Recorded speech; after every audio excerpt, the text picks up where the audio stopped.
j'ai tout le temps des obstacles, tout le temps, tout le temps. Dès que je sors, dès que je prends le transport, j'ai des obstacles partout. Ça m'arrive d'avoir des trottoirs, des trucs qui ne sont pas bien aménagés, des voitures. Ça m'est arrivé de retrouver des travaux où il y a un truc à barrière, ou enfin, des autres, tout le temps. Chaque jour, moi, j'en fais des obstacles. Donc aujourd'hui, on va tester tous ensemble StreetNav. L'objectif, c'est que vous puissiez nous dire ce que vous pensez de l'application en toute franchise. Ça fait des années évidemment qu'on travaille sur le projet, mais on n'a pas la prétention de penser tout savoir. Vous êtes les experts, vous allez tester l'application et vous avez le droit de nous dire ça Arthur, moi j'aime bien ou ça j'aime pas. Voilà. Aujourd'hui, on va faire un premier parcours tous ensemble. Donc l'objectif de l'application, c'est de vous proposer un itinéraire qui évite les obstacles. Ça va vous alerter sur les obstacles que vous allez rencontrer sur votre passage. Alors là, on va mettre fin. D'accord. On va recommencer à zéro. Hop. Alors là, je te laisse noter le 26 rue. Choisir un itinéraire. Et alors, on y va à pied. À pied. Lancer l'itinéraire pour confirmer. La boussole. Êtes-vous sur le côté gauche ou à droite? On est à gauche. Exactement. Oui, d'accord, On ok. est à gauche. Ok. Là, on t'indique les obstacles qui sont sur ton trajet. Est-ce que tu veux les éviter ou ne pas les éviter? Il faut savoir qu'il y a un petit problème, les boutons sont inversés. Donc tu cliques sur la croix pour les éviter. D'accord. Poteau pour éviter. Ah oui, Poteau. pareil. Et là, l'itinéraire est lancé et hop, c'est bon. On te fait bien éviter ici, il y a un obstacle, on te le fait éviter.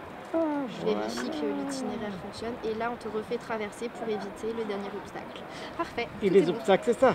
Ah oui, d'accord. C'est ça, on va te faire changer du côté du trottoir pour Oui. éviter, en fait, il y a un poteau qui est sur le côté droit, on va te le faire éviter en te faisant passer par le côté gauche. Ah bah là, écoute, non mais c'est génial, hein, vraiment.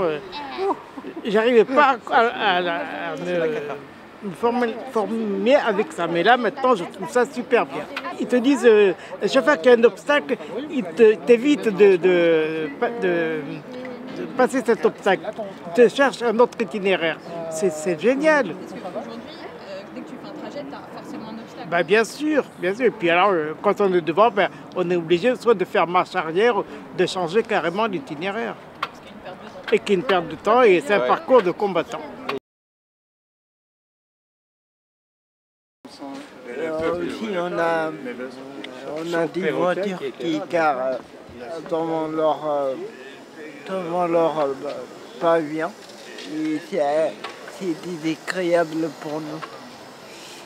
Parfois, moi, je me suis obligé de descendre sur la rue des voitures pour que je passe. Il faut faire des actions, il faut faire des règles strictes.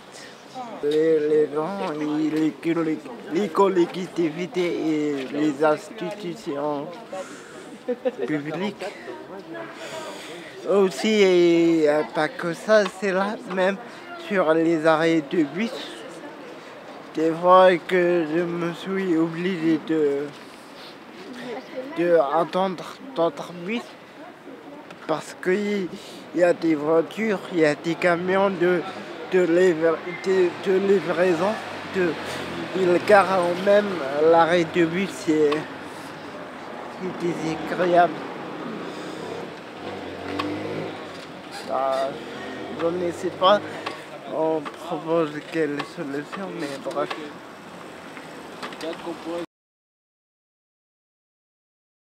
Déjà, c'est la première fois que je vois une application qui montre des images.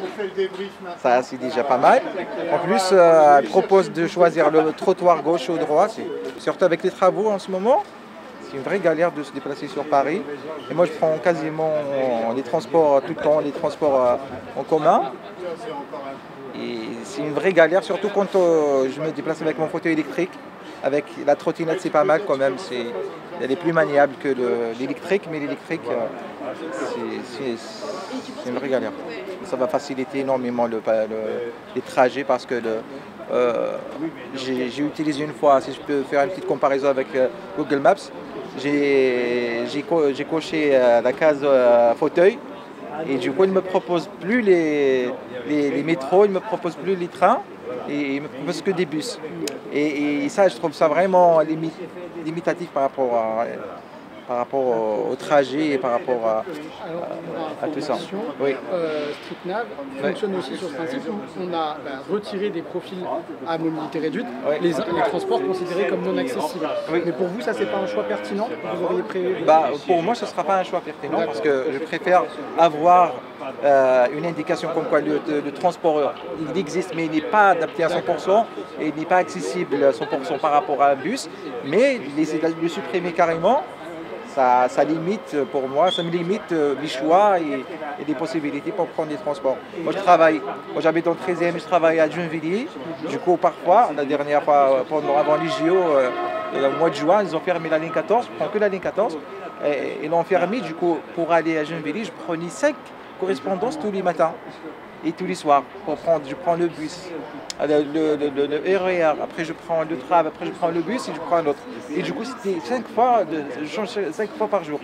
Mais si je suis par exemple une application qui supprime tous les trajets, de toutes les correspondances éventuelles qui pourraient peut-être me permettre de faire le trajet quand même, et je serai coincé à la maison. Juste petite question, parce que là j'ai vu qu'au lieu de traverser là-bas, tu avais traversé là, c'est l'appli qui t'a dit de le faire? Pour moi, au début, c'était un peu compliqué. C'était le grec avant, mais c'était le garage. C'est assez intuitif. En fait, ça anticipe. Ça permet d'appréhender avant que les choses arrivent. Ça permet de réfléchir. Ça permet d'organiser dans ta tête. Je te jure, rien ne vaut la réalité. Rien ne vaut le terrain.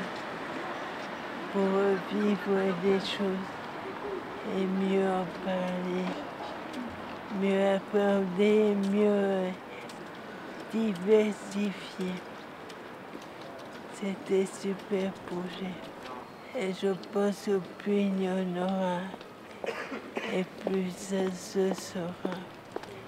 Et plus les pouvoirs auront conscience. Parce que moi, on parle des choses. Et je trouve des initiatives comme ça, là, c'est merveilleux. Ah bah il fait meilleur ici. On a fini. Merci. Merci pour l'accueil. Pour ce qui est de Réseau Quartier, nous, notre charge énorme, ça a été de préparer un goûter qu'on est ravis de vous offrir pour vous réchauffer un petit peu. Donc l'enjeu pour nous aujourd'hui, c'était à la fois de cuisiner comme d'habitude, et puis aussi de vous préparer un goûter qualitatif et à un moment qu'on puisse vraiment passer tous ensemble, aussi bien nous, Réseau Quartier, que vous qui avez pu, on aurait voulu être avec vous, mais malheureusement voilà, c'est difficile d'être aux deux endroits. Je sais que Sandy vous a rejoint et c'était génial. Ce que je vous propose, parce que c'est vrai qu'on est un petit peu étriqué, c'est soit peut-être de passer, vous proposer ce qu'on a et vous apporter des petites assiettes. Les personnes qui sont valides et qui peuvent du coup venir vous aider, n'hésitez pas aussi à faire, enfin voilà. Et on a des roulés, des crêpes. Alors les crêpes, c'est... Où est-ce qu'il est ? Monsieur qui a préparé les crêpes, et nous on s'est juste contenté de les rouler dans du chocolat, des fruits, de la framboise, de la crème. On vous a préparé du gâteau à l'orange. Vous avez des crêpes qu'on appelle donc dans le Moyen-Orient ou au Maghreb des barrettes, donc les mille trous, qu'on peut du coup agrémenter de Nutella ou de confiture. Vous avez des crêpes ou de fruits aussi. Pas le fruit. Vous avez des crêpes classiques donc faites par Monsieur Pascal. Vous avez des roulés à la confiture ici. Quoi d'autre en goûter? Donc les crêpes qui sont là-bas. Et puis vous avez en boisson du thé à la menthe qui est en train de se préparer, du mojito sans alcool et de l'ice tea, du jus d'orange, jus de pomme. Voilà, c'est tout pour moi. Merci. Merci à vous.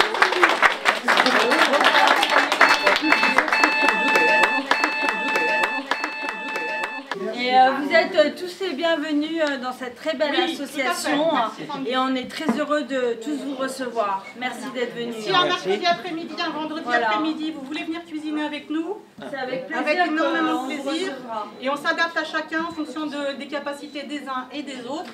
C'est pas parce qu'on est debout qu'on est en capacité de tout faire et c'est pas parce qu'on est assis qu'on ne peut rien faire. Donc voilà, là-dessus on est bienveillant, il n'y a aucun souci.